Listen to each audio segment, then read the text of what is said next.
on behalf of a large and very significant team, I'm delighted to be able to present how we went about developing a new evidence-based prognostication tool to aid decision-making into an innovative new virtual ward or platform to look after patients with acute COVID infection.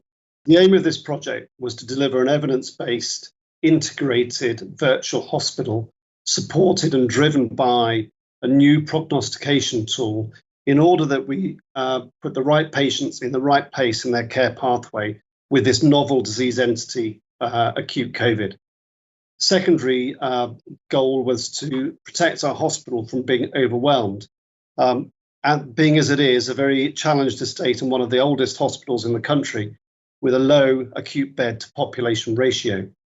Finally, we were minded to identify likely senior skilled decision makers who would not be able to participate in standard face-to-face clinical intervention during the acute COVID crisis, but to properly utilize and recognize their skills in this new virtual hospital.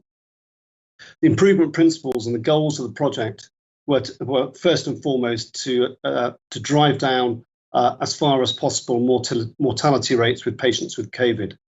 With regard to the new virtual hospital, we wanted to identify and deliver low readmission rates. We saw readmission rates as a surrogate for the quality of the decision making at the front door.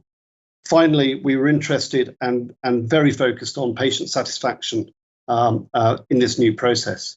So how did we go about this? The first step was to design a new virtual pathway. This was a 7 days a week, 14-day hospital pathway, effectively where senior clinicians delivered ward rounds in the virtual domain.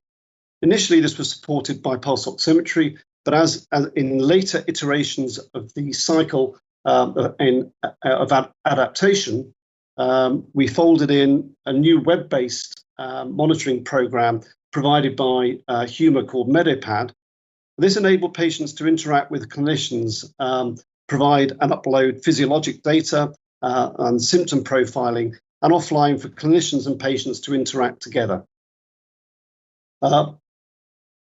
In order to commence the pathway, we designed a first cut of what the clinical pathway should look like, and the entry criteria were designed based on data that came out of Northern Italy and China. However, we were very minded to identify a prognostication tool that was suitable for our population.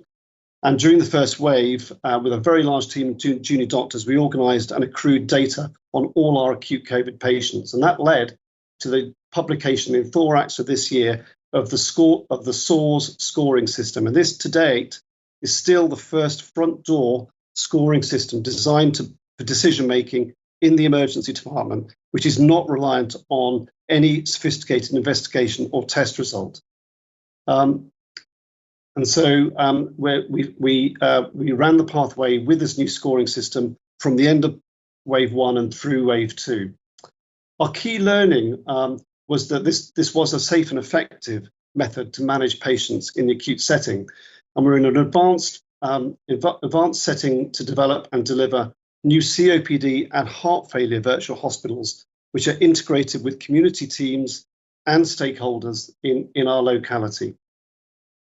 Key to any new intervention is to ensure that the governance and the safety of the programme is robust. And to date, we're one of the few virtual hospitals in the UK to publish our data and subject it to the scrutiny of peer review. The first 900 patients' results were published in the BMJ Open, and the reference is provided here. The table on the right-hand side actually shows the full Wave 1 and Wave 2 data set. I'd like to draw your attention to a number of things. Firstly, the overall mortality rates were very low and actually dropped in Wave 2. And secondly, that our readmission rate from the virtual hospital again was low and fell significantly in the second data set. And in doing so, we've demonstrated that we've delivered on our initial intentions to provide a safe virtual platform, but also ensuring that the quality of the care has been very high. In relation to patient feedback, we're one of the 5 trusts to provide data for Naomi Phillips' review of acute COVID hospitals in late 2020. And we continue to upload our data to the national survey. There's a link provided here which also shows what one patient's particular views were in terms of her experience of the virtual hospital. And this was a subject of a national news article which we were delighted to collaborate with. Can you make it to the top without stopping? If I go very, very slowly, yes. Okay. We know things have changed, including hospital consultations, but this one is different still. Natasha, who had coronavirus, was given a device to monitor her own oxygen levels at home. It has been nice from the perspective of I can be in my own home comfort, with my own home comfort, and be able to monitor things and know that someone else is monitoring it. Can almost guarantee that if something's not okay, someone will ring me quite soon. And finally, we were also delighted to be name-checked by the BMJ as one of the first virtual hospitals to open in the country. So in summary, this is an example of a new and innovative virtual platform. The key to the success of this is evidence-based decision-making, effective monitoring, clear escalation routes, and most importantly, most robust governance frameworks where departments and institutions subject their results to peer scrutiny. We believe this is a safe and effective method for managing other acute clinical pathways such as COPD and heart failure. Thank you.